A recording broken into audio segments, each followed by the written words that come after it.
Okay, so far all you've really been playing with is HTML. And remember, there are three parts to the website.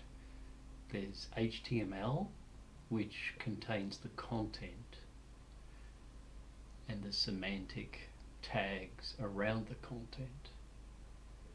There's the CSS style sheets, the cascading style sheets that allows you to change the look of the content. And then the last part we'll look at are the JavaScript files that allow you to add functionality to the website. So I think you've done enough on HTML, and I want to start looking at CSS now. So CSS, cascading style sheets, right, that's what it says, is a declarative language used to alter the appearance or styling of a web page. And you can set up rules that all browsers should attempt to render properly. Sometimes they don't, but we'll get there. So you can change the font, you can change the color, you can change the background. And there's all sorts of rules that we're going to follow.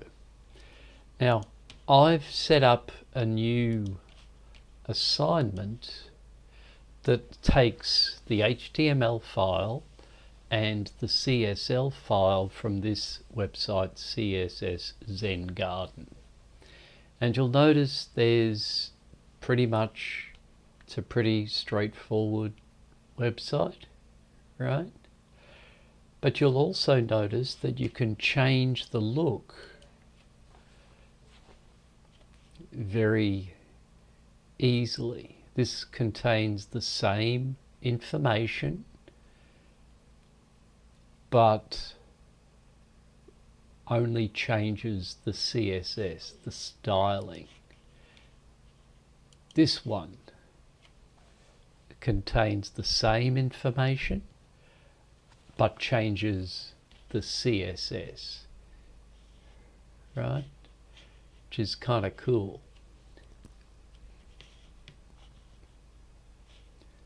And let's try that one. Oh, that's not the Zen Garden version. Let's try that version. Right? So it does look very different, but it's the same HTML file. It's just changed the CSS file. Okay. So one of the fundamental things about programming is that we should try and do one thing and do it well. And the usual way of expressing this in programming is to refer to it as a separation of concerns. If we're concerned about content, that should be in one place. If we're concerned about look, that should be in another place. And if we're concerned about functionality, that should be somewhere else again. And let's just have a look at this link, see if it, okay, so it just goes to Wikipedia. And I suggest you have a little bit of a read through that.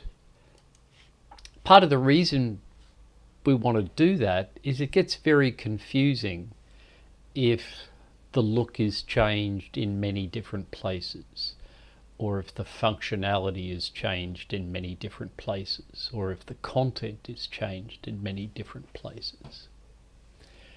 Right, so we split them up. We separate the HTML, the CSS, and the JavaScript.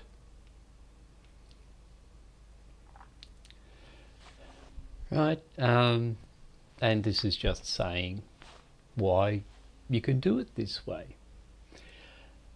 Another programming principle is the idea of don't repeat yourself, or DRY, D-R-Y.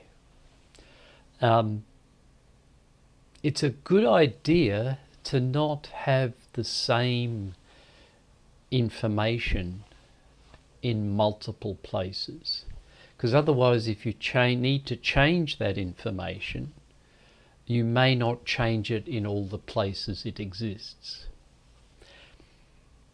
You can go overboard with don't repeat yourself, but keep it in the back of your mind if you find yourself putting the same information in lots of different places.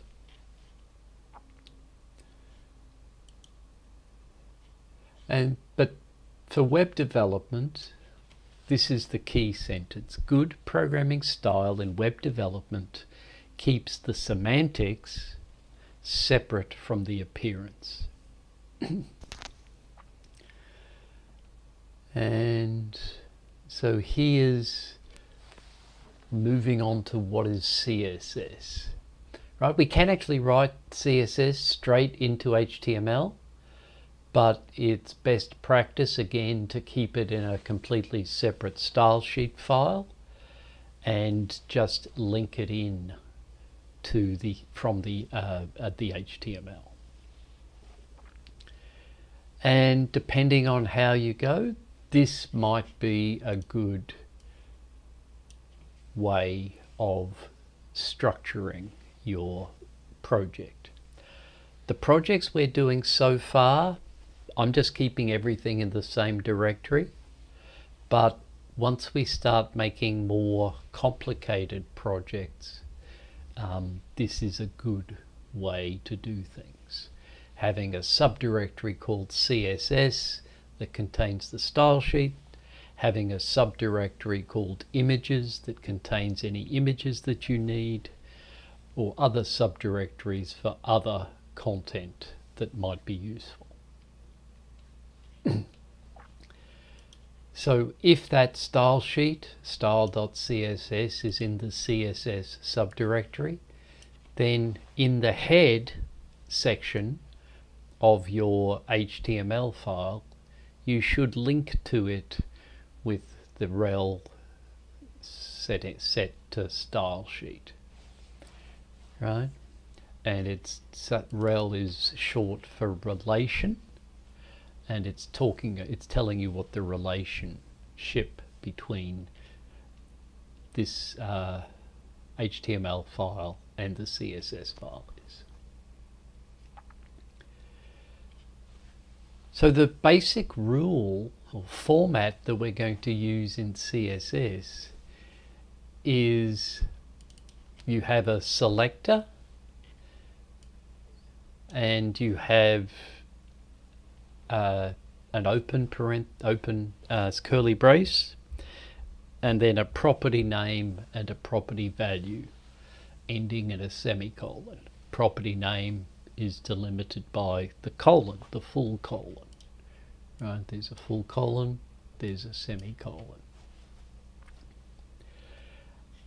And you can have multiple rules. In fact, you should have multiple rules in your CSS file.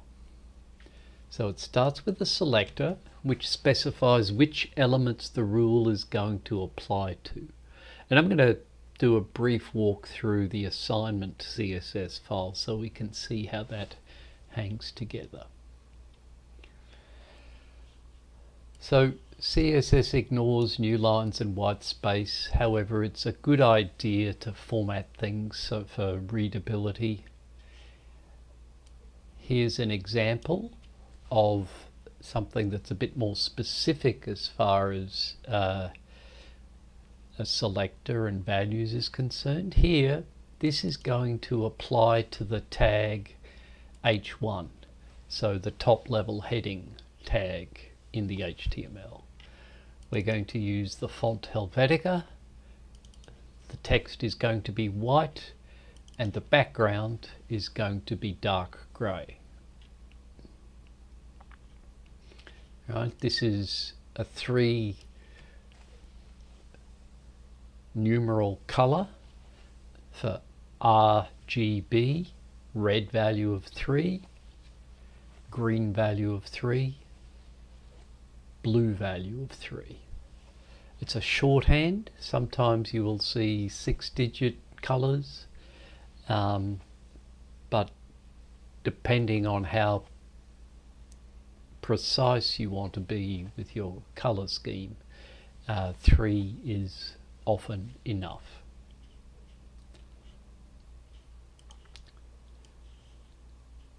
If you have downloaded your HTML file and your CSS file, and you modify the CSS file, the HTML will not change, or the browser will not change anything if you've just navigated directly and loaded the HTML file up directly in your browser. However, if you are using live server, that change in CSS should trigger a refresh on the server, and you should see the update automatically. So just be aware that you may need to reload the page in your browser to see any changes.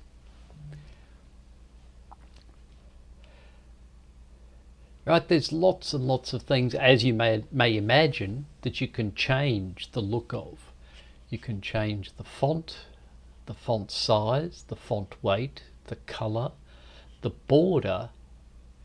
Right? You can change the size of the border. You can change the color of the border.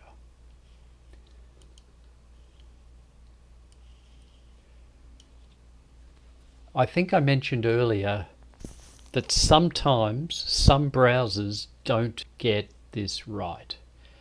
So make sure that you understand that the properties you're changing are supported by the browser.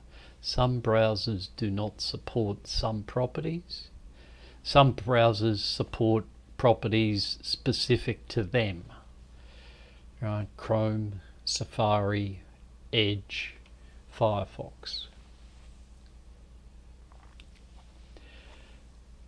Okay, so we've got that format, the selector, and then the property, the list of properties.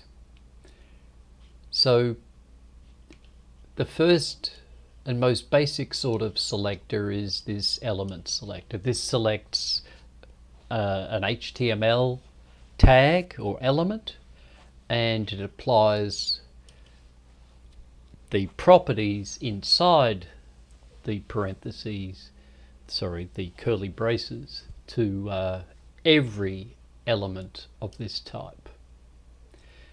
Similarly, you could apply the body.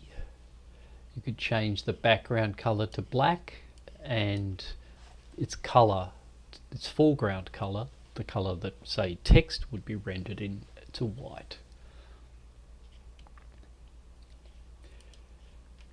Sometimes you don't want to do the same thing to every tag. So you can also use the idea of a class. And here we use the attribute name class and give it a name, in this case highlighted. And now, in order to select all of the things called highlighted, we use dot highlighted as the selector. And we can change the background color now, in this instance, to yellow rather than whatever it was before. Right, so you've got to precede the name by a single dot, and it's the name of the class, not the name of the tag. You only use the dot in the CSS rule. It doesn't form part of the class name.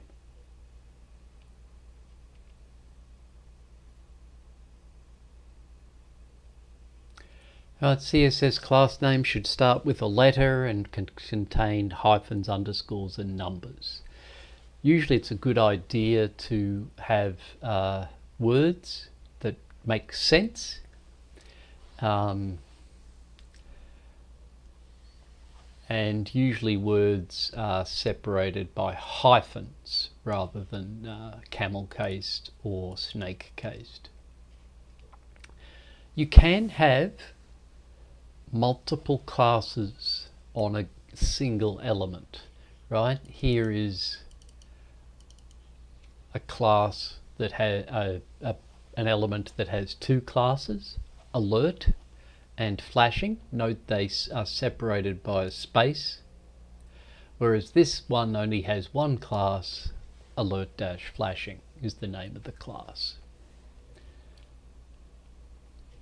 Make sure you give CSS classes meaningful names. That's all it's saying with semantic names, meaningful names.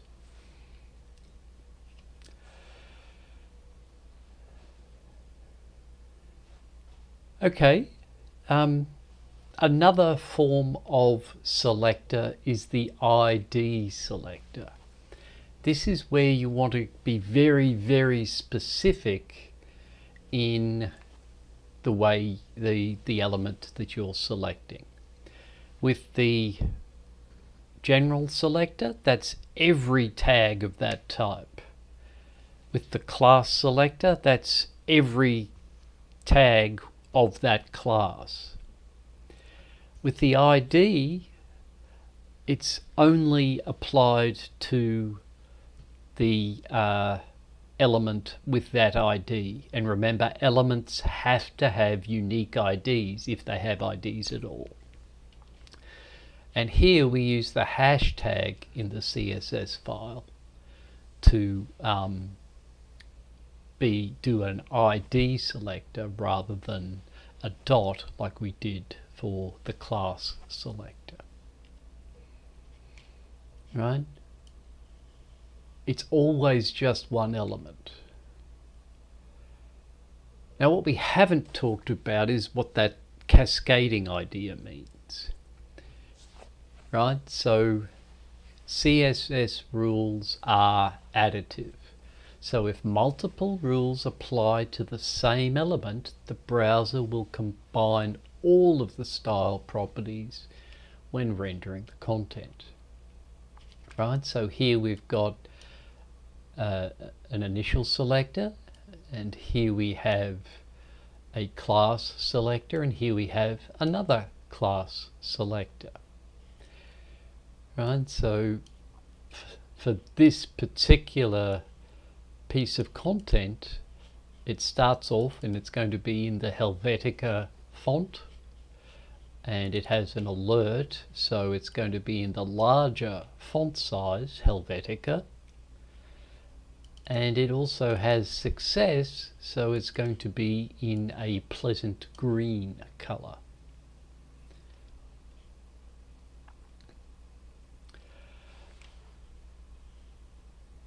CSS styling applies to all of the content in an element, and an element can contain other elements. Right? So those styles can be inherited. So a class style set on content will also be selected on this class and this class and this element.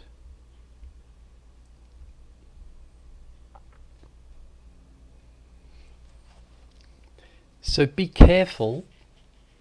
Rules are applied in the order that they're defined in the CSS file. If you link multiple CSS files from the same HTML page, the files are processed in order as they are linked in the HTML, right? In general, all things being equal, the last rule on the page wins, right? So here's two paragraph rules, setting the colors to red and blue. And because blue is the second one, the last rule on the page for this particular tag, this text is going to be blue. However, it's not always the case, because more specific selectors take precedence over less specific ones. So hash ID selectors take precedence over dot class selectors, which take precedence over tag selectors.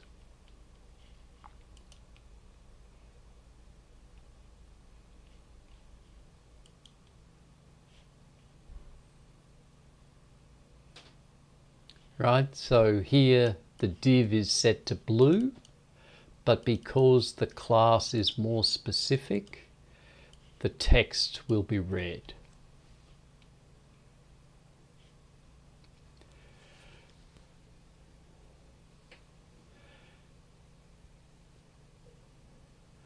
So this is just a first introduction to the cascading style sheet fundamentals. We have more to learn, as it says. Chapter 6 is going to go into more detail. I'm going to leave this video here now, and I'm going to start another one where I'm going to look at the assignment I want you to do for this.